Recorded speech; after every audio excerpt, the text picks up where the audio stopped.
আচ্ছা, আজকের ক্লাসটা আমরা শুরু করি। আজকে আমাদের ক্লাস নাম্বার হচ্ছে ১। আমরা মূলত ৪টা টপিক পড়ব জব প্রিপারেশনের জন্য। এই ৪টা টপিক থেকেই বুয়েটে বেশিরভাগ প্রশ্ন করে। সেটা হচ্ছে মেকানিক্স, স্ট্রেংথ মানে স্ট্রেংথ অফ মেটেরিয়ালস, হাইড্রোলিক্স এবং থার্মোডাইনামিক্স। হাইড্রোলিক্স এবং থার্মোডাইনামিক্স এই ৪টা টপিকের মধ্যে আরও কিছু সাব টপিক আছে, সেগুলো আমরা পর্যায়ক্রমে দেখব। তবে বেসিক হচ্ছে আমাদের এই ৪টা টপিক। বেসিকটা হচ্ছে আমাদের এই ৪টা টপিক। এই ৪টা টপিক মোটামুটি কমপ্লিট করলে আমাদের ম্যাথের যে টপিকগুলো আছে সেই টপিকগুলো মোটামুটি কমপ্লিট হয়ে যাবে। ঠিক আছে? তো আমরা প্রথমেই শুরু করব, মানে প্রথম ক্লাসটা আমরা শুরু করব, প্রথম টপিকটা যেটা হবে সেটা হচ্ছে আমাদের মেকানিক্স পার্টটা শুরু হবে। মেকানিক্স মেকানিক্স মেকানিক্স পার্টটা দিয়ে আমরা শুরু করব। মেকানিক্স পার্টটা দিয়ে কেন শুরু করব?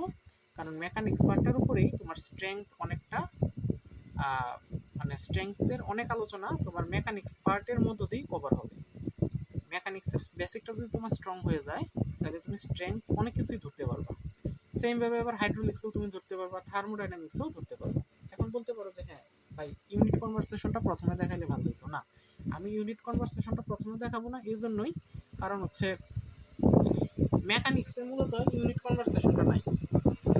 মেকানিক্সের মূলত ইউনিট কনভারসেশনের আলোচনাটা খুব কম, ইউনিট কনভারসেশনটা খুবই কম। সেটা মূলত শুরু হয় হচ্ছে স্ট্রেংথ থেকে। স্ট্রেংথ থেকে ইউনিট কনভারসেশনটা শুরু হয়। হাইড্রোলিক্সে প্রচুর পরিমাণে আছে এবং থার্মোডাইনামিক্সে তো একদম প্রতি লাইনে লাইনে ইউনিট কনভারসেশন। সেজন্য আমি ইউনিট কনভারসেশনের আলোচনাটা মেকানিক্সের পরে করব এবং স্ট্রেংথের আগে করব। স্ট্রেংথের আগে এবং মেকানিক্সের পরে করব।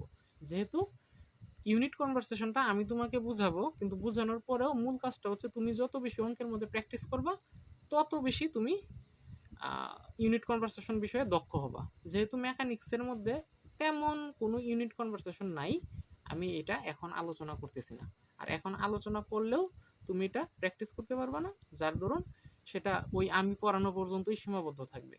এই জন্য মূলত আমি মেকানিক্সের পরে ইউনিট কনভারসেশনটা আলোচনা করব। তো প্রথম ক্লাসটা শুরু করছি। আমরা মেকানিক্সের প্রথম যে টপিকটা পড়ব, আমরা মেকানিক্সে কি কি পড়বো আমরা আগে একটু আলোচনা করি। কি কি পড়বো সেটা হচ্ছে একটু আলোচনা করি। সেটা হচ্ছে প্রথম হচ্ছে বল বিভাজন। বল বিভাজন বিভাজন বল বিভাজন। এরপর আমরা পড়বো হচ্ছে ঘর্ষণ। ঘর্ষণ। এরপরে পড়বো হচ্ছে আমরা free body. Free body free body এবং সর্বশেষে পড়বো হচ্ছে আমরা গিয়ার পুলির যে কিছু ম্যাথ আছে সেগুলো। গিয়ার পুলি, অথবা এটাকে তুমি আরেকটা ভাবে বলতে পারো কাজ ক্ষমতা শক্তি। কাজ ক্ষমতা এবং শক্তি। কাজ ক্ষমতা এবং শক্তি। এই 4টা টপিক মোটামুটি পড়লেই আমাদের মেকানিক্স পার্টটা কমপ্লিট হয়ে যাবে এবং এগুলোর মধ্যে কিছু সাব টপিক আছে, সেগুলো হচ্ছে এগুলোর মধ্যেই ঢুকবে। আরো লেংদি করা যায়, তবে এটার মধ্যে যেমন ধরো ঘর্ষণের মধ্যে আছে বিভিন্ন টাইপের ম্যাথ আছে, ব্লকের ম্যাথ আছে, রেডার ঘর্ষণ আছে, বিভিন্ন টাইপের ম্যাথ আছে। সেগুলো দিকে যাচ্ছি না, আমরা যখন টপিকটা আলোচনা করব তখন সবগুলো নিয়ে পর্যায়ক্রমে আলোচনা করব। আর ফ্রি বডিটা আগে হচ্ছে শুধু ডুয়েট এডমিশনের জন্য ছিল। ডুয়েট এডমিশনের জন্য ছিল, কিন্তু ফ্রি বডি থেকে বিগত মনে হচ্ছে কিছুদিন আগে চাকরির পরীক্ষায় একটা প্রশ্ন আসছে, স্প্রিং এর একটা ম্যাথ আসছিল, সেটা ফ্রি বডির। স্প্রিং এর একটা ম্যাথ আসছিল ফ্রি বডির। যেহেতু টপিকটা থেকে আসছে, সামনের যে কোনো চাকরির পরীক্ষায় আসার সম্ভাবনা খুব বেশি, এই জন্য মূলত আমরা ফ্রি বডি থেকেও আলোচনা করব। তো সবার প্রথমে আমরা শুরু করব বল বিভাজন দিয়ে। একদম বেসিক প্রশ্ন, খুবই কম আসে, তবে এই টপিকের বেসিকটা তোমার এই ঘর্ষণেও কাজে লাগবে, ফ্রি বডিতেও কাজে লাগবে, গিয়ার পুলিতেও কাজে লাগবে, গিয়ার পুলিতেও কাজে লাগবে। আচ্ছা, তাহলে আজকে আমরা মোটামুটি বল বিভাজন দিয়ে শুরু করব। বল বিভাজন। বল বিভাজন দিয়ে শুরু করব। বল বিভাজনটা কিরকম? বল বিভাজনটা আমরা, বল বিভাজন কথার মধ্যেই বোঝা যাচ্ছে, কিন্তু বল একটা টপিক আছে, বল। এরপরে তো বিভাজন আমরা বুঝতে পারি যে সেটা বিভক্ত করা। বল জিনিসটা বা বল বিষয়টা আসলে কি সেটা আমরা একটু বোঝার চেষ্টা করি। বল বিষয়টা আমরা একটু বোঝার চেষ্টা করি। আমরা কোনো কিছু মুখস্থ করব না, সবকিছু বুঝে বুঝে পড়ার চেষ্টা করব। সবকিছু বুঝে বুঝে পড়ার চেষ্টা করব, তাহলে দেখবা বেসিকটা একদম স্ট্রং হবে। বল কি? বলটা হচ্ছে যা স্থির বস্তুর উপর ক্রিয়া করে গতিশীল করে অথবা করতে চায়। সংজ্ঞাটা কিরকম? যা স্থির বস্তুর উপর ক্রিয়া করে গতিশীল করে অথবা করতে চায়, অথবা গতিশীল বস্তুর উপর ক্রিয়া করে গতির পরিবর্তন করে অথবা করতে চায়, সেটা হচ্ছে বল। বইয়ের মধ্যে দেওয়া আছে, আমি সংজ্ঞাটা লিখতেছি না, আমি জাস্ট একটা উদাহরণ দিচ্ছি। উদাহরণ দিলেই, উদাহরণটা মনে রাখলেই তোমরা বলের যে সংজ্ঞাটা আছে সেই সংজ্ঞাটা তোমরা নিজে নিজে বানাইতে পারবা।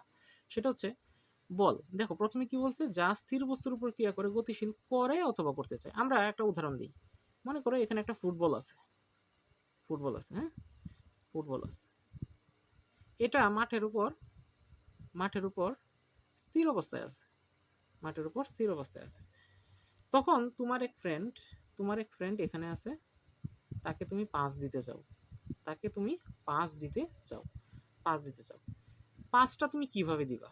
এখানে কিছু একটা দিবা, অর্থাৎ পা দিয়ে তুমি কিক দিছিলা, কিছু একটা দিবা, এই বলটা এখানে যাবে, বলটা মোটামুটি এখানে যাবে, তাই কি না? হ্যাঁ তাই। আমরা যারা ফুটবল খেলছি তারা মোটামুটি জানি যে এখানে কিক দিলে বলটা তোমার বন্ধুর কাছে এখানে পাস হবে। তুমি যা দিছিলা, এখানে কিছু একটা দিছিলা, যা দিছিলা সেটা হচ্ছে বল। দেখো সংজ্ঞার মধ্যে বলছে যা স্থির বস্তুর উপর ক্রিয়া করে গতিশীল করে অথবা করতে চায়। গতিশীল তো করলো, ফুটবলটা গতিশীল হয়েই তো তোমার এই জায়গায় গেল, গতিপ্রাপ্ত হয়েই এই জায়গায় গেল।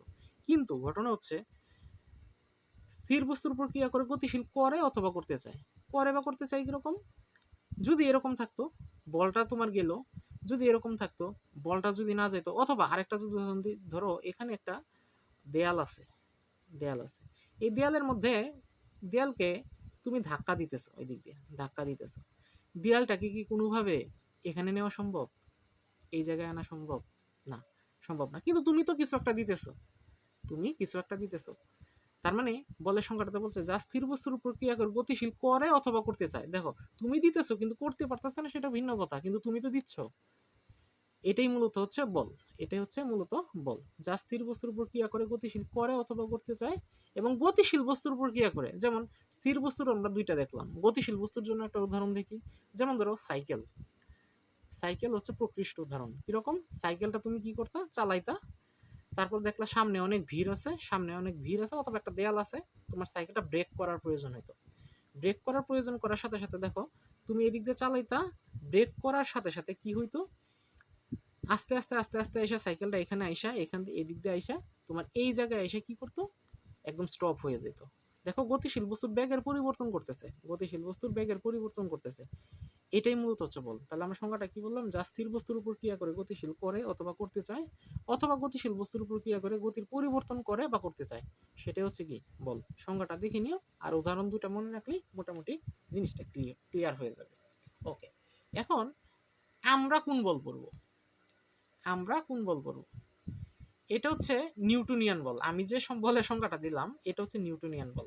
হ্যাঁ, এই জিনিসটা তোমার জানার প্রয়োজন নাই, কিন্তু আমি তোমাকে বলতেছি কেন? কারণ আমি একদম গোড়া থেকে শুরু করতেছি, একদম বেসিক থেকে শুরু করব, কোনো কিছু আমরা স্কিপ করে যাব না। হ্যাঁ, এটা আমরা যে বলটা বললাম এটা হচ্ছে নিউটনিয়ান বলের সংজ্ঞা শিখলাম, কিন্তু আমাদের যে বল, মানে মেকানিক্যালের যে বল বিভাজন বা বলের যে টপিক নিয়ে আলোচনা, যে চারটা টপিক আমি দেখাইলাম, এই যে এখানে যে চারটা টপিক তুমি দেখলা, এই যে চারটা টপিক, এই চারটা টপিক মূলত হচ্ছে ইঞ্জিনিয়ারিং বল নিয়ে আলোচনা। এখানে কিন্তু নিউটনিয়ান বল না, ঠিক আছে? যদিও একক বা আদার্স যা আছে সবকিছু সেম, কিন্তু মূলত এটা কিন্তু ইঞ্জিনিয়ারিং বল নিয়ে আমরা আলোচনা করব। নিউটনিয়ান বল এবং ইঞ্জিনিয়ারিং বলের মধ্যে পার্থক্যটা হচ্ছে যে ইঞ্জিনিয়ারিং বলের মধ্যে হচ্ছে তোমার এখানে মেকানিক্যাল রিলেটেড যত কাজ কারবার আছে সেগুলো নিয়ে সেই বলটা আলোচনা করে, আর ইঞ্জিনিয়ারিং বলটা হচ্ছে তোমার, নিউটনিয়ান বলটা হচ্ছে তোমার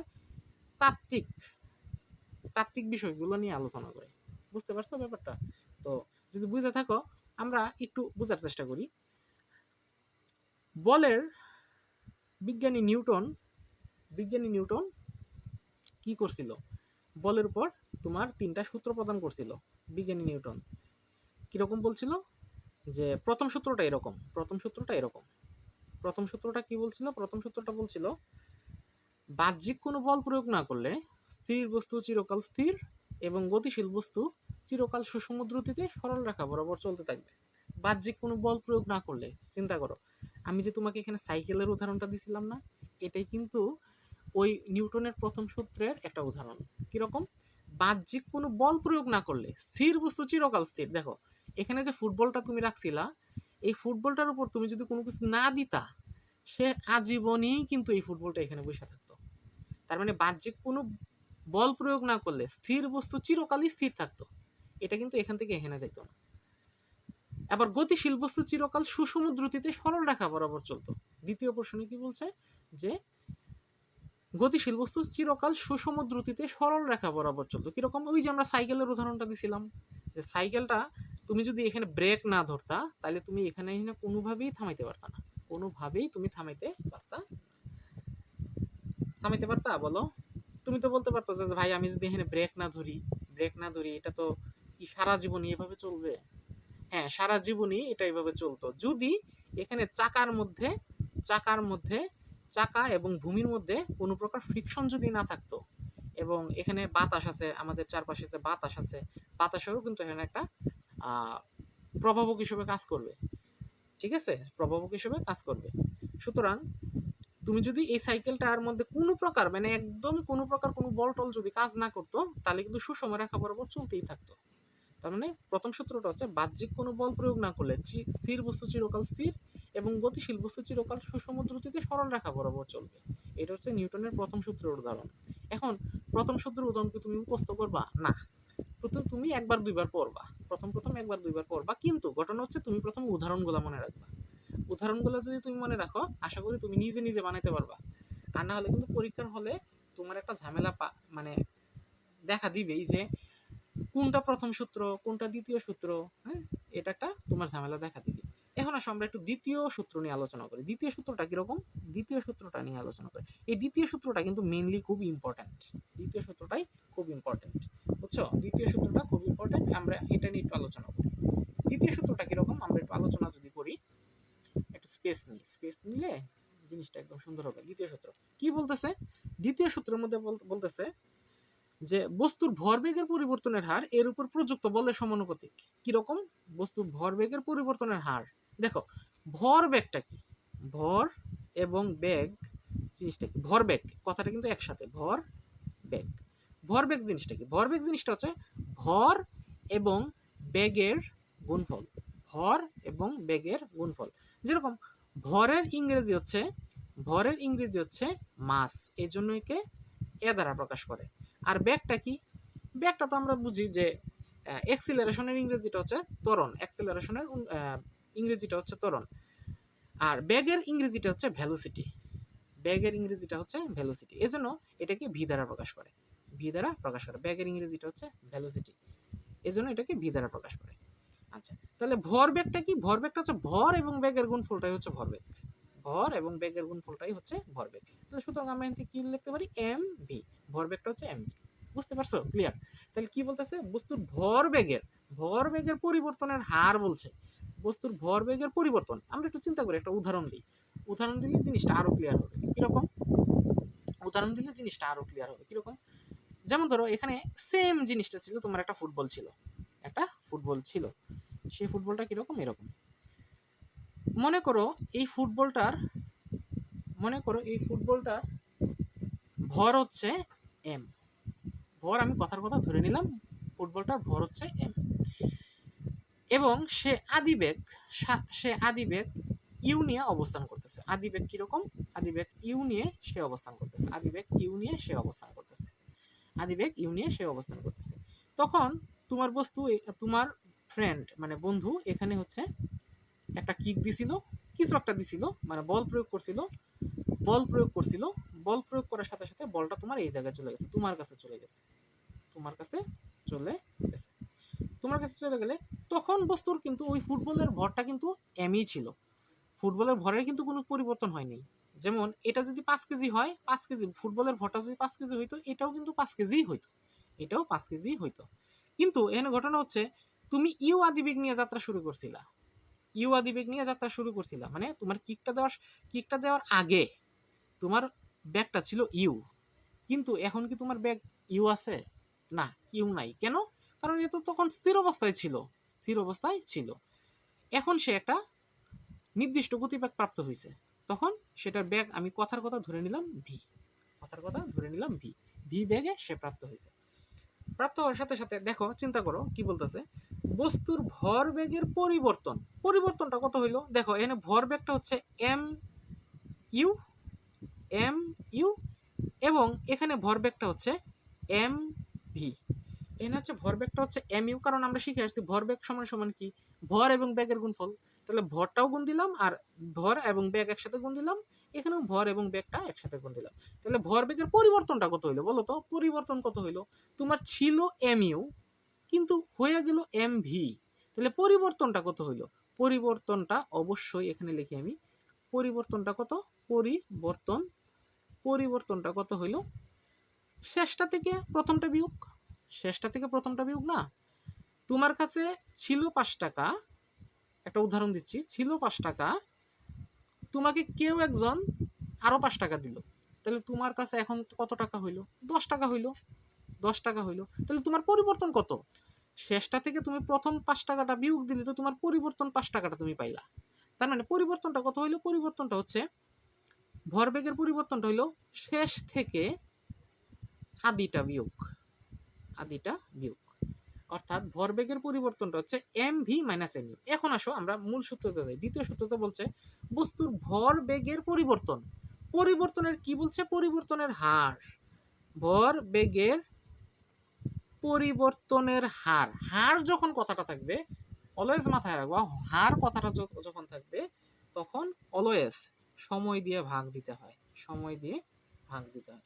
বস্তুর ভরবেগের পরিবর্তনের হার এর উপর প্রযুক্ত বল, কার উপর প্রযুক্ত বল, ওই যে তুমি ফুটবলটা নিছিলা, এই যে ফুটবলটা নিছিলা, ফুটবলটা নিছিলা, সেই ফুটবলটার উপর, এই ফুটবলটার উপর প্রযুক্ত বলের, প্রযুক্ত বলের সমানুপাতিক, প্রযুক্ত বস্তুর ভরবেগের পরিবর্তনের হার এর উপর প্রযুক্ত বলের সমানুপাতিক, এবং বস্তুর ভরবেগের পরিবর্তন বল যেদিকে ক্রিয়া করে সেদিকেই ঘটে। এটি হচ্ছে মূলত নিউটনের দ্বিতীয় সূত্র, নিউটনের দ্বিতীয় সূত্র। এখন বলতে পারো যে ভাই আমি কেন এটা পড়বো, হ্যাঁ তুমি তো আমরা একদম কমপ্লিট জব প্রিপারেশন নিচ্ছি, কমপ্লিট জব প্রিপারেশন নিব, এটা হচ্ছে যদি তুমি বুয়েটে পরীক্ষা দাও এই টপিকটা এতটা ইম্পর্টেন্ট না, এই সূত্রের প্রমাণটা এতটা ইম্পর্টেন্ট না, কিন্তু তুমি যদি কোনো সময় ডিপিআই এ পরীক্ষা দাও এই সূত্রটা মোস্ট ইম্পর্টেন্ট, এই সূত্রের প্রতিপাদনটা আসার সম্ভাবনা খুব বেশি, যে পরীক্ষার মধ্যে প্রশ্ন আসতে পারে যে নিউটনের দ্বিতীয় সূত্রের প্রতিপাদনটা করো বা প্রমাণ করো F equal to M A, এরকম প্রশ্ন আসতে পারে, F equal to M A. তুমি একটু জব সলিউশনগুলো খুলে দেখো যে F equal to M A এই সূত্রটার প্রতিপাদন আসছে, সূত্রের প্রতিপাদন আসছে, এই জন্য আমি কিন্তু করাচ্ছি, কারণ এইগুলো আসবে, আস্তে ধীরে আসবে, আমরা কোনো কিছুই স্কিপ করব না, একদম হাতে ধরে ধরে সবকিছু শিখবো। ওকে, তাহলে আমরা এটা এই পর্যন্ত বুঝলাম। তাহলে এখন খেয়াল করো, এখন আমরা কি করব, যে এফটা ঠিক আছে, মানে ফোর্সটা যেটা আছে, বলটা যেটা আছে সেটা আমরা রাখলাম ইকুয়াল টু, আমরা কি লিখবো, M V minus M U divided by T. এখন বলতে পারো যে ভাই সমানুপাতিক চিহ্নটা তুলে দিয়ে আমি কেন সমান চিহ্ন লিখলাম, হ্যাঁ নিউটন, বিজ্ঞানী নিউটন সাহেব কি করছে, যে সমানুপাতিক চিহ্ন দিয়ে সমান চিহ্ন যখন তুমি লিখবা, আমরা শিখে আসছিলাম ছোট ক্লাসে যে একটা এখানে কনস্ট্যান্ট দিতে হয়, কনস্ট্যান্ট কে দিতে হয়, কনস্ট্যান্ট কে দিতে হয়, নিউটন সাহেব এই কনস্ট্যান্টের মানটা 1 ধরছে, নিউটন সাহেব এই কনস্ট্যান্টের মানটা 1 ধরছে। তাহলে যদি তুমি কনস্ট্যান্টের মানটা তুমি 1 ধরো, কনস্ট্যান্টের মানটা যদি তুমি 1 ধরো, যা থাকবে তাই আসবে, কারণ যে কোনো সংখ্যাকে 1 দ্বারা গুণ দিলে ওই সংখ্যাটাই হয়, তার মানে এই টোটাল জিনিসটাকে যদি তুমি 1 দ্বারা গুণ দাও সেই এটাই থাকবে, এটাই থাকবে। তাহলে তুমি একটু চিন্তা করো, এখানে আমরা F equal to M V minus M U divided by T লিখলাম। এখন আসো আমরা একটু প্রতিবেদন আগাই, কিভাবে কি করা যায় চিন্তা করো, এই দুইটা জিনিস থেকে, উপরের জিনিসটা থেকে এম কমন যায়, এম কেন কমন যায়, এখানে এম আছে এখানেও এম আছে, তাহলে এখানে কি আছে, এখানে আছে থাকলো কি, এমটা যদি নিয়ে নিই এখানে থাকবে হচ্ছে ভি আর এখানে থাকবে হচ্ছে ইউ, এমটা তো নিয়েই নিলাম আর divided by T, divided by T. এখন আসো এই এমটাকে আমরা সুন্দরভাবে আলাদা একদম সেপারেট করে রেখে দিই, সেপারেট করে রেখে দিই।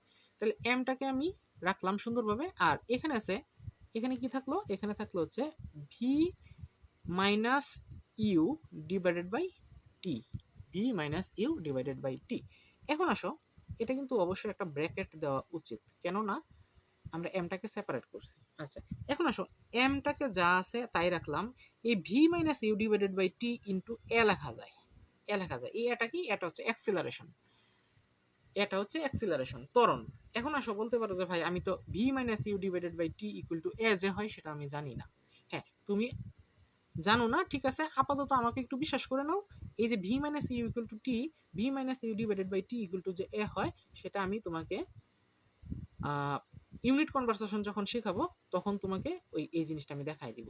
এখন আপাতত বলতে চাচ্ছি না, কারণ এই জিনিসটা আপাতত দরকার হচ্ছে না। তাহলে আমি কি শিখলাম এখান থেকে? আমরা পাইলাম F equal to M A, অর্থাৎ F equal to M A অর্থাৎ হচ্ছে এই এমটাকে ধরছিলাম আমি ভর, এবং এটা হচ্ছে ত্বরণ, এটা হচ্ছে ত্বরণ, এটা হচ্ছে ত্বরণ, এটা হচ্ছে ত্বরণ। সুতরাং আমরা যদি একটু চিন্তা করি এম এর এককটা কি হবে? এম এর এককটা হবে এম কেএস ইউনিটে যদি আমি চিন্তা করি, এম কেএস ইউনিটে যদি আমি চিন্তা করি সেটা এককটা হবে কেজি। আর ত্বরণের এককটা এম কেএস ইউনিটে যদি চিন্তা করি সেটা হবে metre per second square, metre per second square. Equal to আমি এটা লিখতে পারি নিউটন, ইকুয়াল টু আমরা এটা লিখতে পারি নিউটন, ইকুয়াল টু আমরা এটা লিখতে পারি নিউটন। কেন?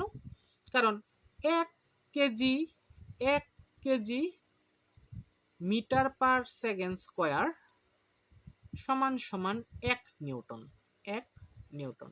এটা হচ্ছে বিজ্ঞানী নিউটনের দ্বিতীয় সূত্রের আলোকে আমরা প্রতিপাদনটা করছি। এজন্য বিজ্ঞানী নিউটনের মানে স্মরণার্থে এই যে এককটা 1 KG into metre per second square equal to 1 newton, এটা স্বতঃসিদ্ধভাবে ধরে নেওয়া হয়েছে, স্বতঃসিদ্ধভাবে ধরে নেওয়া হয়েছে।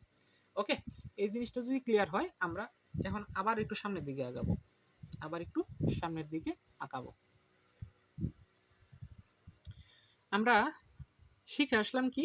শিখে আসলাম তোমার 1 KG into metre per second square সমান সমান কি শিখলাম? 1 নিউটন আমরা শিখে আসলাম। আচ্ছা, ভালো কথা, ভালো কথা। এখন আসো, কয়দিন আগে একটা চাকরির পরীক্ষায় একটা কোশ্চেন আসছিল এরকম যে বলের মাত্রা সমীকরণ লিখো, বলের মাত্রা সমীকরণ লিখো। তুমি যদি এই জিনিসটা বেসিকটা ক্লিয়ার না করো তাহলে তুমি এই প্রশ্নের আনসারটা একটা কনফিউশন থাকবে, তোমার কনফিউশন থাকবে। কিরকম? দেখো, বলের মাত্রা সমীকরণটা কি? দেখো এখানে কি 1 কেজিটা কি ছিল? এম ছিল না, অর্থাৎ ভর ছিল না। এবং এটা কি ছিল? এটা হচ্ছে, এটা কি ছিল? ত্বরণ ছিল, ত্বরণ ছিল। অলওয়েজ মাথায় রাখবা যে মাত্রা সমীকরণ যখন ভরের মাত্রা তুমি লিখতে যাবা তখন একে ইংরেজি বড় হাতের এম দ্বারা লিখতে হয়, ইংরেজি বড় হাতের এম দ্বারা লিখতে হয়। এবং তার সাথে সাথে এখানে যে ছোট হাতের এমটা আছে এটা হচ্ছে মিটার, না? মিটারটা হচ্ছে কি? মিটারটা হচ্ছে তোমার দৈর্ঘ্যের একক, মিটারটা হচ্ছে দৈর্ঘ্যের একক। দৈর্ঘ্যের একক যদি থাকে, দৈর্ঘ্যটাকে আমরা কি লিখতে পারি? লেংথ লিখতে পারি, ইংরেজিতে লেংথ। দৈর্ঘ্যটাকে আমরা ইংরেজিতে লেংথ লিখতে পারি। এবং এই এসটা কি? এসটা হচ্ছে সময়, অর্থাৎ সময়, মানে সময়ের এককটা হচ্ছে সেকেন্ড। এসটা হচ্ছে সময়কে নির্দেশ করতেছে, সময়ের এককটা হচ্ছে সেকেন্ড। সেকেন্ডটাকে আমরা ইংরেজিতে কি বলতে পারি? টাইম লিখতে পারি, টাইম, টি লিখতে পারি। আর উপরে কি ছিল? -2 তো ছিলই। সুতরাং এই জিনিসটাকে যদি আমরা একটু সিম্পলিফাই করে লিখি, এম এল টি ইনভার্স 2, এটাকে অবশ্যই থার্ড ব্র্যাকেট দ্বারা ক্লোজ করে দিতে হবে, কারণ এর মধ্যে আর কোনো কিছু তুমি ইনপুট করতে পারবে না, এর মধ্যে আর কোনো কিছু তুমি ইনপুট করতে পারবে না। অর্থাৎ বলের মাত্রা সমীকরণ যদি কখনো বলে, আনসার হবে এটা, এম এল টি ইনভার্স 2, মাত্রা সমীকরণ, সমীকরণ, বলের মাত্রা সমীকরণ। ক্লিয়ার জিনিসটা? আমরা কিন্তু আস্তে আস্তে মানে ডিপ আলোচনায় প্রবেশ করতেছি, ডিপ আলোচনায় প্রবেশ করতেছি। ওকে, এখন আসো, এখন আসো আমরা তৃতীয় সমীকরণটা একটু পড়ার চেষ্টা করি। তৃতীয় সমীকরণটা কিরকম? তৃতীয় সমীকরণটা আসলে খুবই সহজ, তৃতীয় সমীকরণটা আসলে খুবই সহজ। তুমি প্রথম এবং দ্বিতীয় সূত্র দুইটার মধ্যে যদি একটু ঝামেলা মনে হয়ও, তৃতীয় সমীকরণটার মধ্যে তোমার কোনো সমস্যা মনে হবে না, কারণ এটা সবচেয়ে সহজ। কিরকম বলছে? যে প্রত্যেক ক্রিয়ার সমান এবং একটি বিপরীত প্রতিক্রিয়া থাকবে, প্রত্যেক ক্রিয়ার সমান এবং একটি বিপরীত প্রতিক্রিয়া থাকবে। খেয়াল করো কি বলছে। যেমন ধরো এই সেম জিনিস, আমি একটা এখানে ওয়াল মানে দেয়াল, দেয়ালের মধ্যে আমি যদি ফোর্স অ্যাপ্লাই করি 5 নিউটন, আমরা কিন্তু নিউটন বুঝে ফেলছি যে নিউটন জিনিসটা কি, এখন কিন্তু মাথার মধ্যে ঢোকার কথা যে নিউটন জিনিসটা হচ্ছে বলের একক, নিউটন জিনিসটা হচ্ছে বলের একক 5 নিউটন।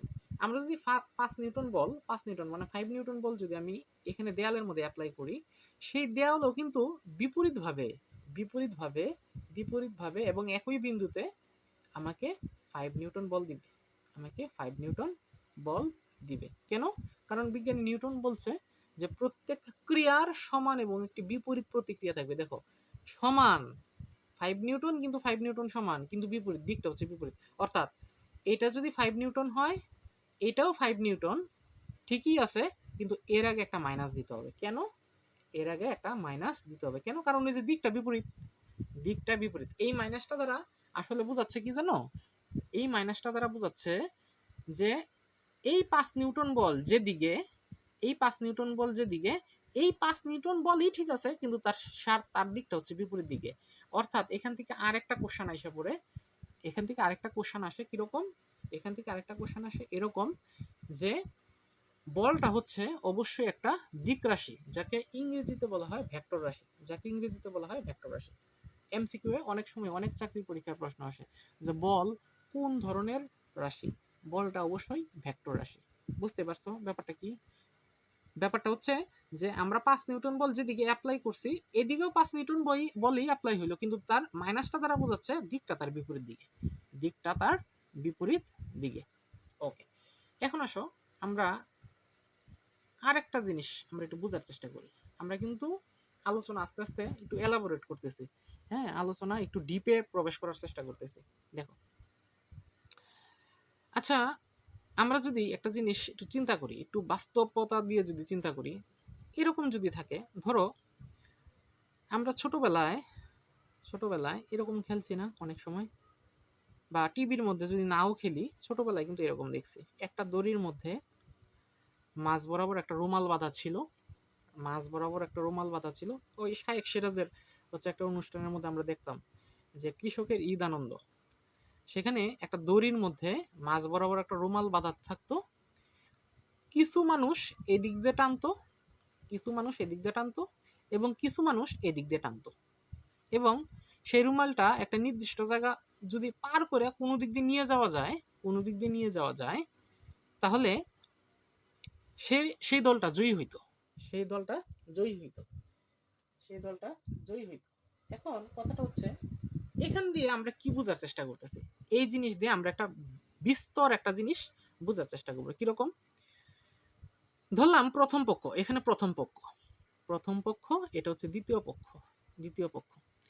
প্রথম পক্ষ এদিক দিয়ে ধরে নিলাম কথার কথা 15 নিউটন বল অ্যাপ্লাই করতেছে, দ্বিতীয় পক্ষ এদিক দিয়ে 10 নিউটন বল অ্যাপ্লাই করতেছে, দ্বিতীয় পক্ষ এদিক দিয়ে 10 নিউটন বল অ্যাপ্লাই করতেছে। বলো তো এই রুমালটা কোন দিকে যাবে? রুমালটা কোন দিকে যাবে বলতে পারবা? রুমালটা কিন্তু অবশ্যই এদিকে যাবে।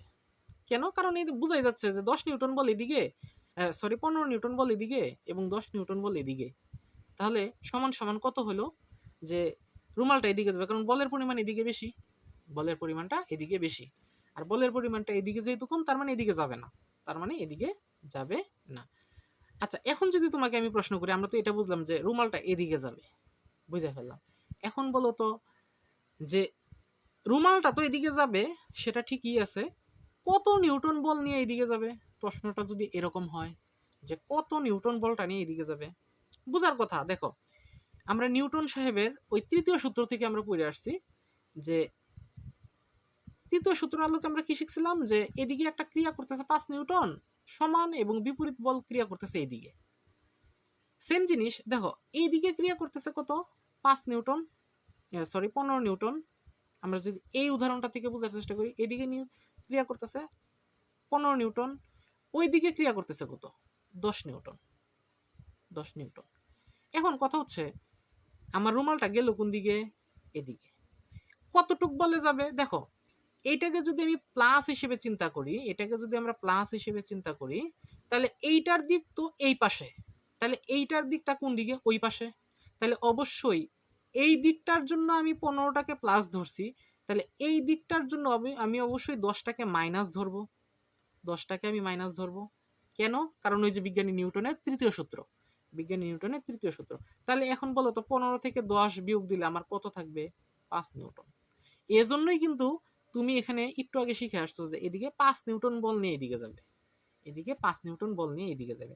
এখন বলতে পারো প্রশ্নটা যদি তোমার আরেকটু আমি ডিপ করি যে 5 নিউটন বল তো ঠিকই আছে, 5 নিউটন বলটা তো ঠিকই আছে, সেই 5 নিউটন বল কোন দিকে যাবে? 5 নিউটন বলটা কোন দিকে যাবে? আমরা তো চিত্র দেখে বুঝতেছি 5 নিউটন বলটা এদিকে যাবে, কিন্তু ঘটনা হচ্ছে 5 নিউটন বলের আগে দেখো কি চিহ্ন আছে? পজিটিভ চিহ্ন আছে। কোনো চিহ্ন নাই মানে কি? পজিটিভ। আর পজিটিভ চিহ্ন এই দুইটার মধ্যে কার আছে? এই 15 আছে। অর্থাৎ 15 যেদিকে ক্রিয়া করতেছিল 5 নিউটন বলটা সেদিকেই ক্রিয়া করবে। এজন্য এদিকে সিম্বল গুলো এত ইম্পর্টেন্ট। তোমার কাছে মনে হইতে পারে যে না, এত মানে এত জিনিস জানি আমি কি করব? কারণ হ্যাঁ, জানতে হবে। কারণ তুমি যখন চাকরির পরীক্ষায় বসবে অনেক খুঁটিনাটি প্রশ্ন করবে, আর খুঁটিনাটি প্রশ্নগুলো তুমি যদি এখান থেকে তুমি সাজায় না যাও, তুমি কিন্তু ওখানে গিয়ে ধরা খাবা। ওখানে গিয়ে অনেক কিছু বুঝতে পারবে না যে কেন এরকম হইলো, কেন এরকম হইলো। আমার বেসিকটা যদি তুমি ভালো করে নেওয়ার চেষ্টা করো বা নেও, দেখবা তোমার কাছে অঙ্ক যখন করতে যাবা, অঙ্ক কিন্তু আমি খুব বেশি করাবো না, আমি বেসিকটা দিব। অঙ্ক দেখা যাবে যে খুব কম করাবো, আমি তোমাকে দিয়ে করাবো বেশি, কিন্তু বেসিকটা তোমার যদি স্ট্রং হয়ে যায়, ম্যাথগুলো তোমার কাছে এমনি অটোমেটিক মানে একদম ক্লিয়ার হয়ে যাবে, তুমি নিজে নিজেই পারবা, আমার এত বেশি দেখাইতে হবে না। ঠিক আছে? তারপরেও তো তুমি যেটা না পারবা সেটা তো আমি দেখাই দিবই। ঠিক আছে? তো 5 নিউটন বলটা হচ্ছে তোমার এদিকে ক্রিয়া করবে। আর এই 5 নিউটনের একটা নাম আছে, এই 5 নিউটনের একটা নাম আছে, তার নাম হচ্ছে লব্ধি। লব্ধি, লব্ধি, লব্ধি। ওকে, 5 নিউটন হচ্ছে লব্ধি, যাকে ইংরেজিতে আর দ্বারা প্রকাশ করা, ইংরেজিতে বড় হাতের আর দ্বারা প্রকাশ করা হয়। আমরা কিন্তু অনেক আলোচনা করে ফেলছি। আমি কিন্তু চাইলেই এই যে এত এত কিছু না দেখায়, আমি কিন্তু চাইলেই সরাসরি এখানে আসতে পারতাম, কিন্তু আমি চাচ্ছি যে একদম স্বয়ংসম্পূর্ণ হয় যেন জিনিসগুলো। কেন জিনিসগুলো এরকম হয়, এই আলোচনাটা যদি আমি না করতাম তাহলে তুমি ম্যাথের মধ্যে গিয়ে অনেক কিছু বুঝতা না। এই জন্য আমি এই জিনিসটা আলোচনা করে নিলাম। আচ্ছা, এখন আসো আমরা আরেকটু ভিতরে ঢোকার চেষ্টা করি, আরেকটু ভিতরে ঢোকার চেষ্টা করি। লব্ধিকে তো আমরা বুঝলাম, এটা তো হচ্ছে সহজ ছিল, যে সোজা সোজা বল ছিল, আমরা বিয়োগ করে মোটামুটি বের করে ফেলছি যে লব্ধিটা অ্যাকচুয়ালি কত হয়। কিন্তু জিনিসটা যদি এরকম হইতো, জিনিসটা যদি এরকম হইতো, বলো তো, জিনিসটা যদি এরকম হইতো, ধরো এখানে একটা বিন্দু আছে, এখানে একটা বিন্দু আছে, এখানে একটা বিন্দু আছে, এখান দিয়ে তুমি একটা ফোর্স অ্যাপ্লাই করলা, ফোর্স অ্যাপ্লাই করলা, কথার কথা F1 ফোর্স, আর এই বিন্দুটার উপর আরেকটা ফোর্স অ্যাপ্লাই করলা F2 ফোর্স, F2 ফোর্স, কথার কথা ধরে নিলাম F1 এবং F2 দুইটা ফোর্স অ্যাপ্লাই করলো, অর্থাৎ বল ক্রিয়া করলো একটা বিন্দুর মধ্যেই। সেই ধরেই নাও সেখানে একটা রুমাল আছে, সেই রুমালটার উপর তুমি F1 এবং F2 অ্যাপ্লাই করলা। বলো তো রুমালটা কোন দিকে যাবে? বুঝাই যাচ্ছে যে এই দুইটার মাঝ বরাবর কোন একদিকে যাবে, এই দুইটার মাঝ বরাবর কোন একদিকে যাবে, এই দুইটার মাঝ বরাবর কোন একদিকে যাবে, রুমালটা এদিকে অগ্রসর হবে মাঝ বরাবর। এদিকে কি যাওয়ার কোনো চান্স আছে? না, চান্স নাই, কারণ F2 বলো এইদিকে, F1 বলো এইদিকে, মাঝ বরাবরই তো কোনো একদিকে যাবে, মাঝ বরাবরই কোনো একদিকে যাবে। এখন ঘটনা হলো যে এই চিত্রটা থেকে আমি কি বোঝার চেষ্টা করতেছি, এই চিত্রটা থেকে আমি বুঝতেছি যে দুইটা বল বা দুইটা ফোর্স যখন একটা বিন্দু থেকে অ্যাপ্লাই করা হয়, দুইটা ফোর্স যদি একটা বিন্দু থেকে অ্যাপ্লাই করা হয়, তাহলে ওই বিন্দুটা ওই দুইটা ফোর্সের মাঝ বরাবর ক্রিয়া করে, ওই দুইটা ফোর্সের মাঝ বরাবর ক্রিয়া করে। হ্যাঁ, ব্যতিক্রম থাকতে পারে, ব্যতিক্রমগুলো আমি আলোচনা করতেছি না, আমি বেসিকে আছি, ব্যতিক্রমের দিকে আমি যাচ্ছি না, আমি বেসিকে আছি, বেসিকটা নিয়ে আমি আলোচনা করতেছি, বেসিকটা নিয়ে আমি আলোচনা করতেছি। আমি ধরে নিলাম যে মাঝ বরাবরই ক্রিয়া করে। এখন এই জিনিসটা কেন আমরা শিখলাম? এই জিনিসটা শিখলাম ওই যে আমাদের বলের সামান্তরিক সূত্র একটু পরে আমরা পড়বো, ওই সামান্তরিক সূত্রের মধ্যে তোমার জিনিসটা কাজে লাগবে। এখন আসো আমরা বলের সামান্তরিক সূত্র দেখব, সামান্তরিক সূত্র দেখব, যেটা ওই ডিপিআই বা মিসড প্যাটার্নে ওই বলের সামান্তরিক সূত্রটা থেকে অনেক বেশি কোশ্চেন আসে, বলের সামান্তরিক সূত্রটা থেকে অনেক বেশি কোশ্চেন আসে। আমরা এখন এটা একটু আলোচনা করব। আসো আমরা বলের সামান্তরিক সূত্রটা নিয়ে একটু আলোচনা করি। বলের সামান্তরিক সূত্র,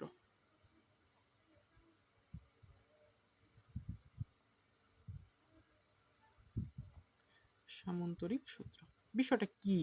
বলের সামুদ্রিক সূত্র আমি তোমাকে সংজ্ঞা পড়াচ্ছি না, বলের সামুদ্রিক সূত্র যে কোনো বইয়েই তুমি পাবা, তুমি একটু দেখে নিও। আমি তোমাকে উদাহরণ দিব, উদাহরণ দিলে আশা করি তুমি একবার দুইবার ক্লাসটা করলে সামুদ্রিক সূত্রটা তুমি নিজেই বানাতে পারবা। সামুদ্রিক সূত্রটা তুমি নিজেই বানাতে পারবা, আমি সূত্র দেখাচ্ছি না, আমি তোমাকে সামুদ্রিক সূত্রের ঘটনাটা কি ঘটে সেটা একটু দেখার চেষ্টা করি। ধরো তোমার কাছে এখানে একটা রুমাল ছিল, একটু আগে আমরা দেখে আসলাম। সেই রুমালটা কিরকম, এখানে ছিল, এদিকে তুমি ফোর্স অ্যাপ্লাই করলা, ফোর্স অ্যাপ্লাই করলা, ধরে নাও এই ফোর্সের নামটা হচ্ছে পি, একটু বইয়ের সাথে মিলাই মিলাই করি পি। এবং সেই রুমালটার উপর অর্থাৎ সেই বিন্দুটার উপর তুমি আরেকটা ফোর্স অ্যাপ্লাই করলা, সেটা হচ্ছে Q force. Q force, Q force, তুমি দুইটা ফোর্স অ্যাপ্লাই করলা, একটা হচ্ছে পি ফোর্স, একটা হচ্ছে কিউ ফোর্স। একটু আগে আমরা পড়ে আসছি, বলো তো রুমালটা কোন দিকে যাবে? অবশ্যই রুমালটা হচ্ছে মাঝ বরাবর কোনো একদিকে যাবে।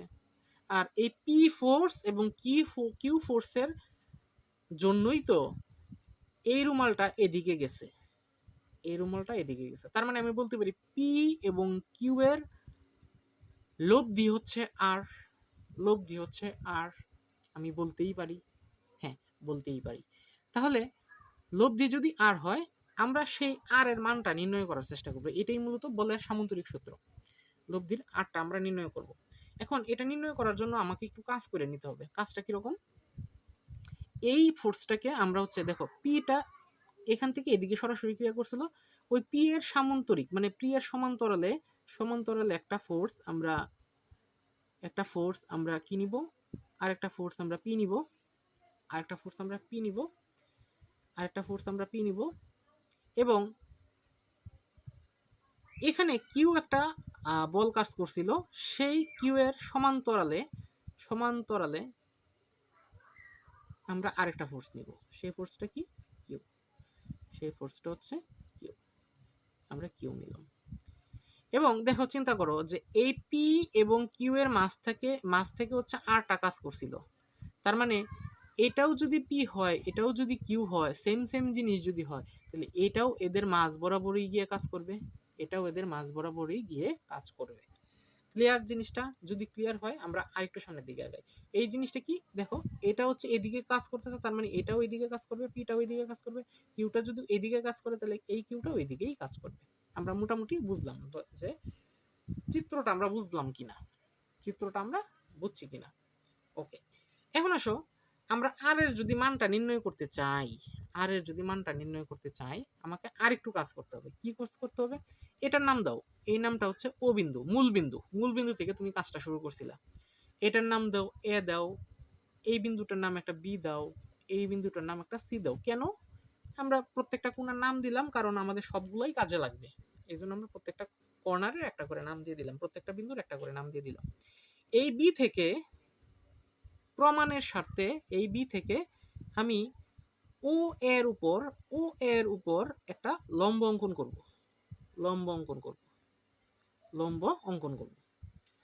লম্বটা অঙ্কন করলাম, সেই লম্বটা কি? ধরো সেই লম্বটা বি থেকে ও এর উপর মানে ও এর বর্ধিত অংশের উপর বি এম লম্ব অঙ্কন করলাম, বি এম লম্ব অঙ্কন করলাম। তাহলে বলো তো লম্ব অঙ্কন করার সাথে সাথে এই কোণটা কি হবে? 90 ডিগ্রি হবে। এখন বলো তো 90 ডিগ্রির বিপরীত বাহু কি? অতিভুজ। আমি একটু লিখে রাখি যে এটা হচ্ছে অতিভুজ, যদিও তোমরা এই জিনিসগুলা জানো, তুমি এই জিনিসগুলা জানো, তারপরেও আমি একটু লিখে দিচ্ছি কারণ অনেকেই জানে না, আমার অভিজ্ঞতার আলোকে বলতেছি অনেকেই জানে না। ঠিক আছে, আমরা একটু বোঝার চেষ্টা করি। 90 ডিগ্রির বিপরীত বাহু সেটা হচ্ছে অতিভুজ, 90 ডিগ্রির বিপরীত বাহু হচ্ছে অলওয়েজ অতিভুজ। যদি এই ত্রিভুজটা এরকম না হইয়া যদি এরকমও হইতো, কথার কথা আমি একটু বুঝাই আসি, এরকমও যদি হইতো, যদি 90 ডিগ্রি কোণ এটাও হইতো, তার মানে এটা কিন্তু 90 ডিগ্রির বিপরীত বাহু হচ্ছে এটা হচ্ছে অতিভুজ। কথা ক্লিয়ার? অর্থাৎ ত্রিভুজ যেভাবেই থাক 90 ডিগ্রির বিপরীত বাহু হওয়া মানেই সেটা অতিভুজ। ক্লিয়ার? আচ্ছা, অতিভুজ আমরা বুঝলাম, এখন বুঝি লম্ব এবং ভূমি কোণটা। যদি আমরা কোণ চিন্তা করি, কোণ যদি চিন্তা করি, আমি যদি কোণটাকে এটা চিন্তা করি, কোণ যদি ধরো ধরে নাও যে এই কোণটা নাম হচ্ছে থেটা, এই কোণটার নাম হচ্ছে থেটা। কোণ যা হবে, কোণের বিপরীত বাহু অলওয়েজ লম্ব, অলওয়েজ লম্ব, কোণের বিপরীত বাহু অলওয়েজ লম্ব, কোণের বিপরীত বাহু অলওয়েজ কি হয়, লম্ব হয়, কোণের বিপরীত বাহু অলওয়েজ লম্ব হয়, মাথায় রাখবা। সেটা ত্রিভুজ যদি কোণ এটা হইতো, কোণ যদি এটা হইতো, কোণের বিপরীত বাহু হইতো এটা, আর এইটাই কিন্তু কি হয়, কি হইতো, লম্ব হইতো, এটাই কিন্তু লম্ব হইতো। অর্থাৎ এই যে এই বাহুটা হইতো লম্ব, এটা হচ্ছে লম্ব হইতো। কথা ক্লিয়ার, কথা ক্লিয়ার। আচ্ছা চিন্তা করো তো একটু, এই কোণটা যদি থিটা হয়, দেখো এইটা হচ্ছে কিউ বাহু, এটা হচ্ছে কিউ বল, এটা হচ্ছে কিউ বল, এটাও তো কিউ বল, এটাও কিউ বল। কিউ যদি বল হয়, দেখো এইটার সাথে এটার ভূমির সাথে কোণ হচ্ছে কত, থিটা। তাহলে এই রেখা, এই রেখাটা তো মূলত এই রেখারই একটা অংশ, এই যে এই রেখাটারই একটা অংশ। তাহলে কিউ এবং নিচের যে ভূমিটা আছে, ভূমির মধ্যবর্তী কোণ যদি থিটা হয়, তাহলে কিউ এবং ভূমির মধ্যবর্তী কোণ এটাও থিটা, কারণ একই জিনিস। কারণ আমরা কি বলছিলাম যে কিউ রেখাটা মানে ওসি রেখাটা, ওসি রেখাটা এবি রেখাটার সমান্তরাল, আমরা অঙ্কন অনুসারে বলতে পারি, অঙ্কন অনুসারে বলতে পারি। এখন আসো আমরা প্রমাণের দিকে একটু ঢুকি। আমরা তো আর এর মানটা নির্ণয়, আমাদের কিন্তু যাইতে হবে আর এর দিকে। আমরা কিন্তু এখনো আমাদের প্রয়োজনের স্বার্থে আমরা কিছু কাজ করে নিতেছি, কিছু কাজ করে নিচ্ছি। কিরকম দেখো, এই ত্রিভুজ ক্ষেত্র, ত্রিভুজ ক্ষেত্র এ বি এম, ত্রিভুজ ক্ষেত্র এ বি এম এর মধ্যে এটা হচ্ছে একটা সমকোণী ত্রিভুজ, সমকোণী ত্রিভুজ আমরা বুঝে ফেললাম। দেখো এই সমকোণী ত্রিভুজের এইটা কিন্তু আমাদের কিউ বল, এটা হচ্ছে কি আমার অঙ্কের জিনিস, কারণ এই কিউ বলটা দিয়ে আমি আর লব্ধিটা পি এবং কিউ এর মধ্যবর্তী লব্ধি বল নির্ণয় করতে চাচ্ছিলাম, কিন্তু এই কিউটা হচ্ছে আমার অঙ্কের জিনিস। কিন্তু এই যে এ এম জিনিসটা, এ এম জিনিসটা মানে বিষয়টা, এবং বি এম জিনিসটা আমাদের একটা বেশতি জিনিস আসছে, বেশতি জিনিস আসছে। এই দুইটা জিনিসের মান আমরা নির্ণয় করে আসবো, মানটা আমরা আগে নির্ণয় করে আসি। তাহলে এ এম যদি নির্ণয় করতে যাই, ত্রিভুজ ক্ষেত্র এ বি এম এর মধ্যে এ এম এর মানটা যদি আমরা নির্ণয় করতে চাই, এ এম এর মানটা যদি আমরা নির্ণয় করতে চাই, তাহলে দেখো তো আমার জানা মান আছে হচ্ছে কিউ, অর্থাৎ এ বি, জানা জিনিস আছে হচ্ছে আমার এ বি, এ বি মানে কি অতিভুজ, কোণের বিপরীত বাহু লম্ব, তার মানে এটা হচ্ছে ভূমি। অতিভুজ এবং ভূমি, অতিভুজ এবং ভূমির মধ্যে কার সম্পর্ক আছে, ত্রিকোণমিতির মধ্যে অতিভুজ এবং ভূমির মধ্যে কার সম্পর্ক আছে, কজের সম্পর্ক আছে, কজের সম্পর্ক আছে। কিরকম, কস থিটা ইকুয়াল টু আমরা কি লিখতে পারি, ভূমি ডিভাইডেড বাই অতিভুজ, অতিভুজ মানে অতি লিখলাম আমরা, অতিভুজ। ওকে, তাহলে আমরা একটু এলাবোরেট করি যে cos theta, cos theta equal to ভূমি সমান সমান এখানে কি আছে, ভূমি সমান সমান এখানে আছে এ এম, এ এম। দেখো এ এম এর মানটাই তো আমরা নির্ণয় করতে চাই, একটু আগে আমরা দেখে আসলাম না যে এ এম এর মানটা নির্ণয় করতে চাই। দেখো এ এম কিন্তু আমার এখানে আছে, আর অতিভুজ এখানে কি আছে, অতিভুজ আছে আমার কিউ, সরাসরি লিখে ফেলি, অতিভুজ আছে আমার এখানে কিউ, কিউ সরাসরি লিখে ফেলি। তুমি চাইলে এ বিও লিখতে পারো, আমি সরাসরি একটা লাইন শর্ট করার জন্য কিউ লিখলাম। ওকে, আচ্ছা কস থিটা, দেখো এ এম ইকুয়াল টু আমরা কি লিখতে পারি, যে এদিকে কিউটা আছে ভাগ আকারে, ওইদিকে গেলে কি হবে, গুণ হবে, অর্থাৎ Q cos, Q cos theta, কিউটা এদিকে আছে ভাগ আকারে, ওইদিকে গেলে হচ্ছে গুণ হবে কিউ কস থিটা। এটা একটা সমীকরণ দিয়ে তুমি রেখে দাও, এটা একটা সমীকরণ দিয়ে তুমি রেখে দাও। সেম ভাবে আমাদের টেন্ডেন্সিটা আবার কি থাকবে, টেন্ডেন্সিটা থাকবে হচ্ছে বি এমটা নির্ণয় করা, কারণ এ এম এর মানটা আমরা নির্ণয় করছি। সেম ভাবে বি এমটা কি আছে, লম্ব আছে, বি এমটা হচ্ছে লম্ব, লম্ব এবং অতিভুজ, লম্ব এবং অতিভুজের সম্পর্ক কি, সাইনের সম্পর্ক, সিগনেচারটা লম্ব অতি, মানে sine theta equal to signature লম্ব, লম্ব কে আছে বি এম, বি এম, লম্ব অতি, অতি হচ্ছে অতির মধ্যে কি আছে এ এ বি, এ বি সমান সমান কি, এ বি সমান সমান হচ্ছে আমি এখানে কিউ লিখতে পারি। তাহলে কিউ যদি লিখি বি এম, বি এম সমান সমান কিউ এদিকে ভাগ ওইদিকে গেলে গুণ, তাহলে Q sine theta. Cube sine theta. এটাকেও তুমি আরেকটা সমীকরণ দিয়ে রেখে দাও। এখন আসো, আমাদের টেন্ডেন্সিটা কি? আমরা কিন্তু আমাদের যে ফোকাস পয়েন্ট সেখান থেকে কিন্তু আমরা সরে যাব না। আমাদের মূল টেন্ডেন্সি কিন্তু আর নির্ণয় করা, অর্থাৎ আর এর মানটা নির্ণয় করা, লব্ধির মানটা নির্ণয় করা। আমরা কিন্তু আমাদের যে কাঙ্ক্ষিত আর, সেখান থেকে আমরা লক্ষ্য বিচ্যুত হব না। তাহলে আমরা আরটাকে এখন নিয়ে আসি। আর ইকুয়াল টু আমরা কি লিখতে পারি? চিন্তা করো তো, আমরা এতক্ষণ এই ছোট ত্রিভুজ এ বি এবং এম এর মাঝে ছিলাম, এ বি এবং এম এর মাঝে ছিলাম। আমরা যদি একটু বড় চিন্তা করি, যে ত্রিভুজটা যদি আমরা এখন পুরাটা চিন্তা করি, দেখো তো, এই পুরা ত্রিভুজটা যদি চিন্তা করি, ও বি এবং এম এর মাঝে যদি চিন্তা করি, তাহলে এই ও বি এবং এম এটাও তো সমকোণী ত্রিভুজ, এটাও সমকোণী ত্রিভুজ। কেন? কারণ ওই যে একটা কোণ 90 ডিগ্রি আছে, সেটা হোক ত্রিভুজ ছোট হোক বড় হোক সমস্যা কি, কিন্তু কোণ একটা 90 ডিগ্রি, তো কোণ তো একটা 90 ডিগ্রি। তার মানে কোণের বিপরীত বাহু কিন্তু এখন এইটা নিব না, বড় ত্রিভুজের ক্ষেত্রে যাব, এই যে এইটা নিব। কোণের বিপরীত বাহু কে আছে? ও বি আছে। আর কোণের বিপরীত বাহু অলওয়েজ কি? কোণের 90 ডিগ্রির বিপরীত বাহু অলওয়েজ কি? সরি, 90 ডিগ্রির বিপরীত বাহু অলওয়েজ অতিভুজ। আর কোণের বিপরীত বাহু এইটা হচ্ছে তোমার কোণ। সেই কোণের নাম একটা দাও, সেই নামটা হচ্ছে আমি আলফা দিলাম।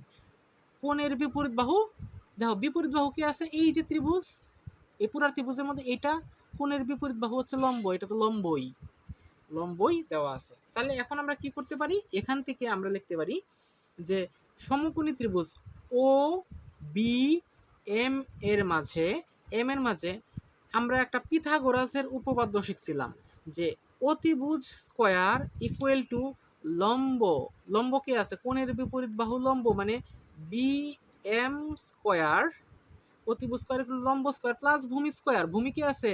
ও এম আছে, ও এম আছে। এখন বলতে পারো ভাই তাহলে ও এ কেন নিলাম না? ও এত নিতে পারবো না, কারণ হচ্ছে এটা তো ত্রিভুজটা তো আমার পুরাটা সেকশন, এই পুরাটা ও এ পর্যন্ত নিলে কি আমার সমকোণী ত্রিভুজ হবে? সমকোণী ত্রিভুজ হবে, কারণ ত্রিভুজই গঠন হবে না, সমকোণী ত্রিভুজ কোথা থেকে হবে? হবে না। একটু চিন্তা করো, ক্লাসটা একটু পজ করে ভালো বারবার দেখো, তাহলে জিনিসটা বুঝতে পারো। তাহলে ও এম স্কয়ার। তাহলে এখন আমরা এখান থেকে আমরা একটু আগাই। বি এম সমান সমান আমরা কি শিখে আসছিলাম? বিএম, আচ্ছা বিএমটা আমরা একটু রাখি, একটু সাইডে রাখি, একটু পরে লিখি। বিএম স্কয়ারটা যা আছে তাই রাখলাম।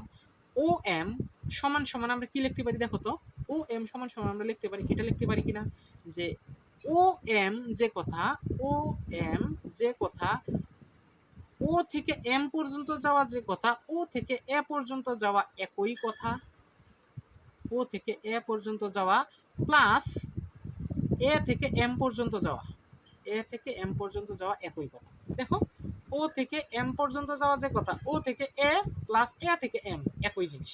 এই জিনিসটা আমরা একটু মাথায় রাখি, যদি মাথায় রাখি, তাহলে ও এম এর জায়গায় আমরা কি লিখতে পারি? এখান থেকে লিখে ফেলতে পারি যে ও এ প্লাস এ এম লিখে ফেললাম। কিন্তু তার মাথার উপর আবার কি ছিল? একটা স্কয়ার ছিল, এই স্কয়ারটাও আমরা দিয়ে দিলাম, আচ্ছা, তাহলে অতিভুজ স্কয়ার ইকুয়াল লম্ব স্কয়ার প্লাস ভূমি স্কয়ার করে আমরা এই জিনিসটা নিয়ে আসলাম। জিনিসটা বুঝতে পারছো কিনা দেখো। যদি না বুঝো অবশ্যই আমাকে জানাবে। জানালে আমি যতক্ষণ পর্যন্ত তোমরা না বুঝবা ততক্ষণ পর্যন্ত আমরা বোঝানোর চেষ্টা করব। তুমি যতক্ষণ পর্যন্ত না বুঝবা ততক্ষণ পর্যন্ত আমার বোঝানোর দায়িত্ব, আমি বোঝানোর চেষ্টা করব। তাহলে এখান থেকে আমরা কি লিখতে পারি? বি এম সমান সমান আমরা কি লিখতে পারি? দেখো তো, একটু আগে প্রমাণ করে আসলাম যে বি এম সমান সমান কিউ সাইন থেটা লিখছিলাম। কিউ সাইন, এই যে 2 নং সমীকরণ থেকে লিখে আসলাম B M equal to Q sine theta লিখলাম। তার মাথার উপর আবার কি আছে?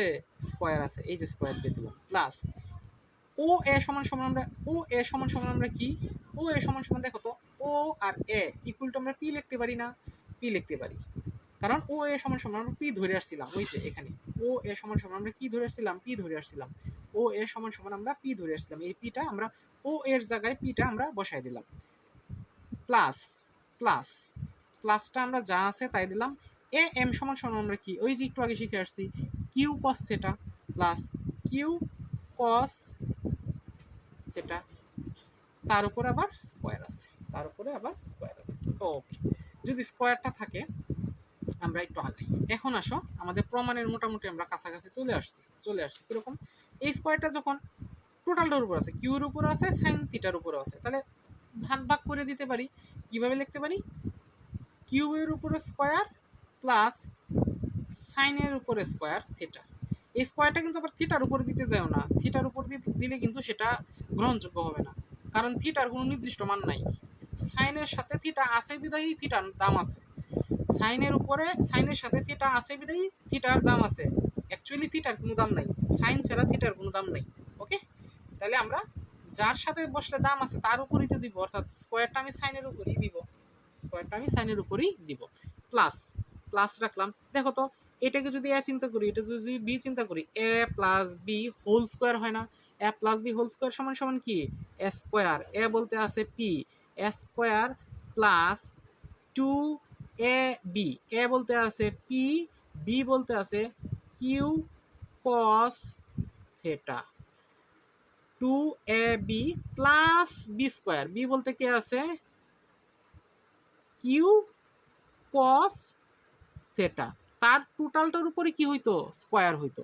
টোটালটার উপরে যদি স্কোয়ার হয় সেটা একটু শর্ট করি, Q cos theta whole square যদি হয়, থিটাটাকে স্কোয়ারটাকে আমি কিউর উপরেও দিয়ে দিলাম, স্কোয়ারটাকে আমি কজের উপরেও দিয়ে দিলাম, মানে ভেঙে ভেঙে দিয়ে দিলাম। এই জিনিসটা আমরা এখানে শিখে আসছি বিধায় আমি এখানে আর একটা লাইন শর্ট করলাম, তারপরেও যদি না বুঝো অবশ্যই প্রশ্ন করবা। ওকে, তাহলে এখান থেকে আমরা কি করতে পারি?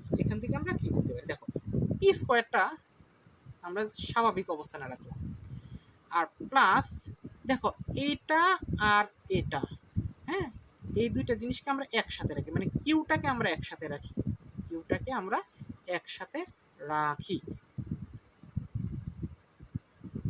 কিউ এর পোর্শনগুলোকে আমরা একসাথে রাখলাম, এই জিনিস আর এই জিনিস আলাদা রাখলাম, আর এই জিনিসটাকে আমরা পরে সবার শেষে লিখে দিই, two P Q cos theta. তাহলে এক কাজ করো, যে পি স্কোয়ারটা যা আছে আছে, প্লাস এই দুইটা জিনিস থেকে আমি কি কমন নিতে পারি বলো তো? এই দুইটা জিনিস থেকে আমি কিউ স্কোয়ারটা কমন নিতে পারি। তাহলে এই বাসার মধ্যে থাকলো কে? সাইন স্কোয়ার থাকলো, সাইন স্কোয়ার থিটা থাকলো, আর এই বাসার মধ্যে থাকলো হচ্ছে কজ স্কোয়ার থিটা, ব্র্যাকেটটা ক্লোজ করলাম, আর two P Q cos theta যা ছিল তাই রেখে দিলাম, তাহলে পি স্কোয়ারটা যা আছে আছে। দেখো, আমরা 9-10 একটা সূত্র শিখে আসছিলাম যে sign square theta plus cos square theta equal to 1 হয়, অর্থাৎ এই টোটাল জিনিসটার মান হচ্ছে 1, আর 1 দ্বারা তুমি যে কোনো সংখ্যাকে গুণ দিবা সেটা সেই সংখ্যাই হয়।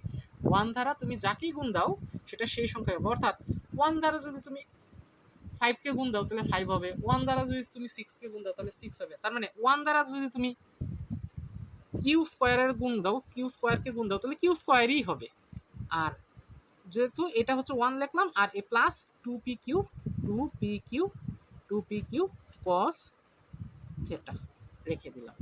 তাহলে আমরা কি পাইলাম? যে R square equal to P square plus Q square plus two P Q cos theta.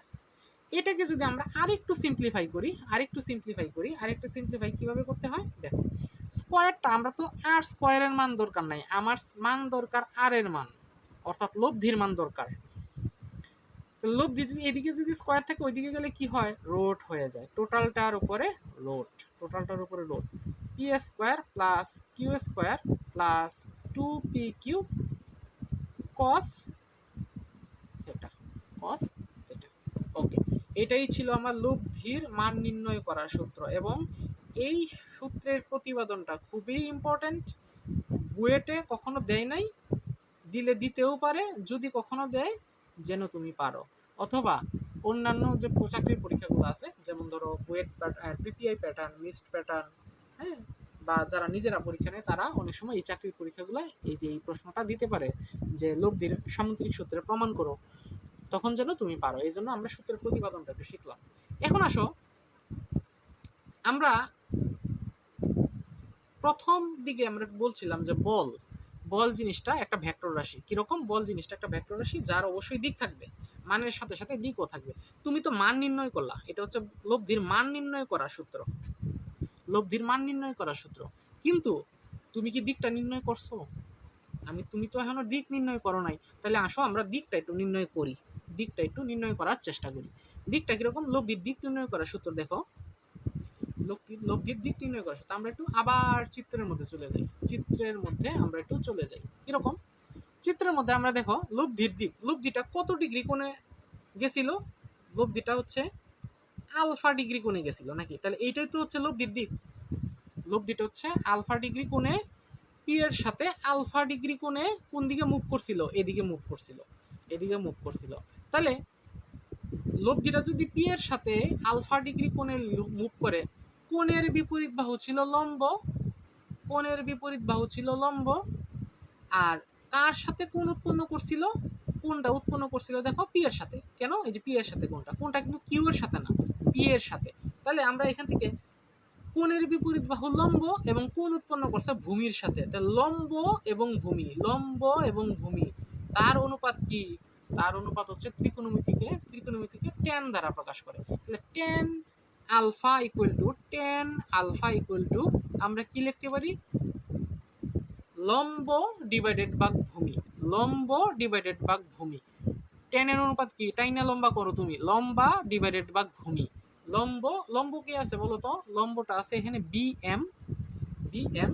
আমরা এখানে বি এম লিখি, আমরা এখানে বি এম লিখি, বি এম লিখি। আর এখানে ভূমিটা কি আছে? টাইনা লম্বা করো তুমি, ভূমিটা কি আছে? ভূমিটা আছে তোমার ও ও এম, ও এম। তাহলে ও এম সমান সমান এখানে আমরা ও এম লিখব।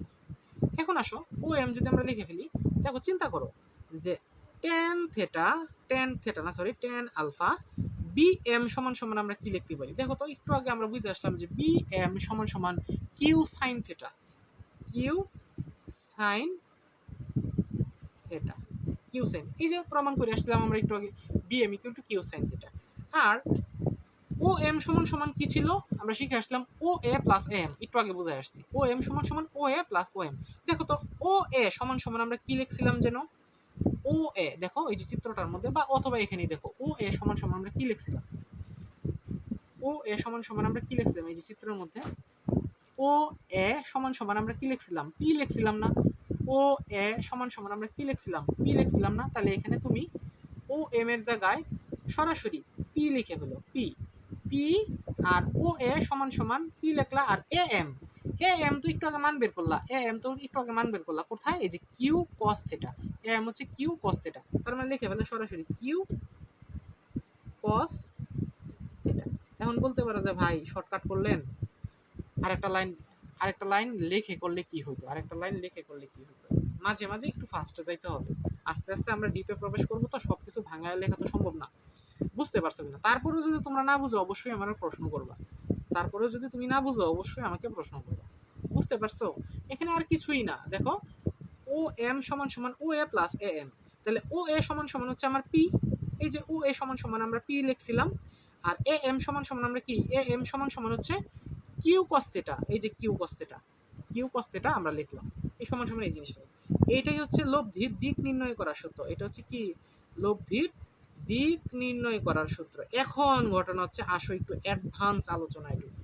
এটা হচ্ছে লব্ধির দিক নির্ণয়ের সূত্র। এখন আসো আমরা একটু অ্যাডভান্স আলোচনায় ঢুকি।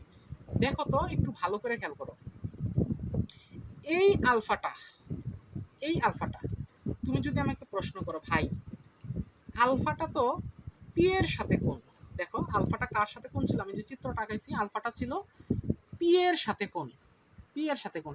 আমার মনে চাচ্ছে যে আমি আলফা কোণটা আমি কিউ এর সাথে দিব, কিউ এর সাথে দিব, তখন কত হবে? আমার মনে চাচ্ছে যে না আমি এখানে আলফা কোণটা পি এর সাথে না দিয়ে আমি কিউ এর সাথে দিব, তখন বিষয়টা কেমন হবে? তখন কিন্তু বিষয়টা ঘুরে যাবে। কেন বিষয়টা ঘুরে যাবে? কেন বিষয়টা ঘুরে যাবে? দেখো পি এর সাথে আমরা যদি এই সূত্রটার দিকে একটু ভালো করে খেয়াল করি, tan alpha equal to Q sine theta divided by P plus Q cos theta, বইয়ের মধ্যে কিন্তু এই পর্যন্তই আছে। কিন্তু যদি বুয়েটে প্রশ্নটা ঘোরায়, কিভাবে ঘুরাইতে পারে? বইয়ের মধ্যে বুয়েটে যদি প্রশ্ন ঘোরায় কিভাবে ঘুরাইতে পারে? পি এর সাথে কোণ ছিল, পিটা এখানে দেখো পি কিউ সাইন থিটা, কিউটা কিন্তু ফ্রি নাই, সাইন থিটা এখানে কস থিটা আছে। কিউটা কি ফ্রি অবস্থায় আছে? মুক্ত অবস্থায় আছে? না, মুক্ত অবস্থায় নাই। কিউটা কি অবস্থায় আছে? কিউটা হচ্ছে সাইন থিটা কস থিটার মারফতে আছে, সাথে আছে, ফ্রি অবস্থায় নাই। কিন্তু ফ্রি অবস্থায় কিন্তু পি আছে। আর ফ্রি অবস্থায় যেহেতু পি আছে, পিটার সাথেই তো আলফাটার কোণ ছিল, পিটার সাথেই তো আলফাটার কোণ ছিল, পিটার সাথে আলফাটার কোণ ছিল।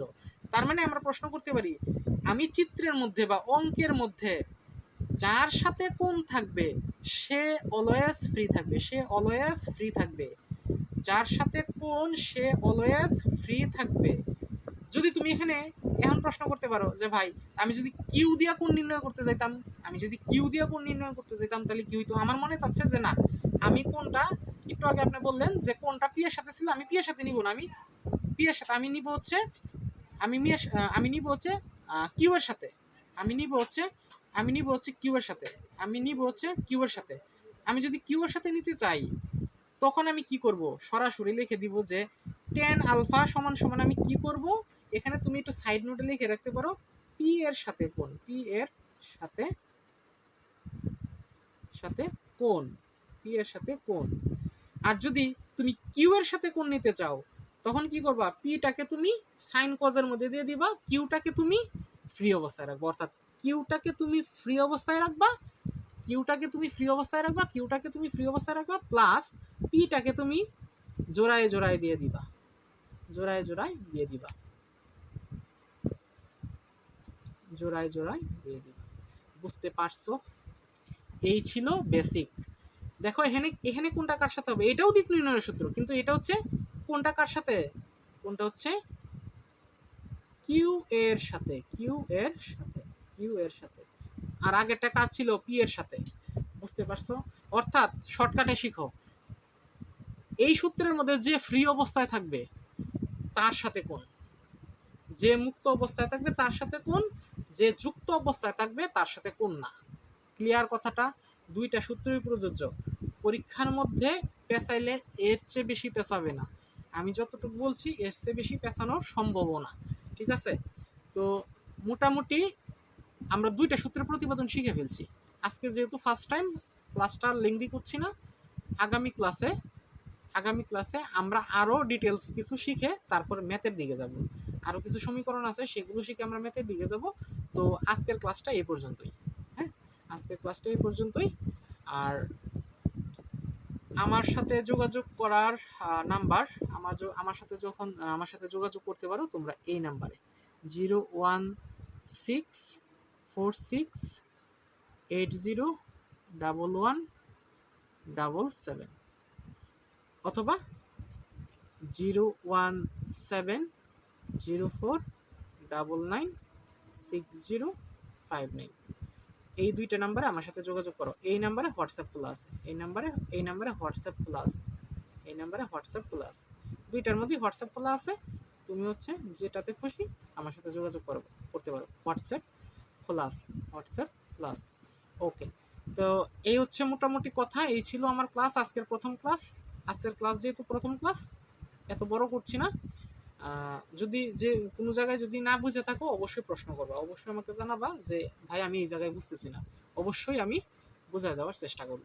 ওকে, তো ভালো থাকো, সকলের জন্য শুভকামনা।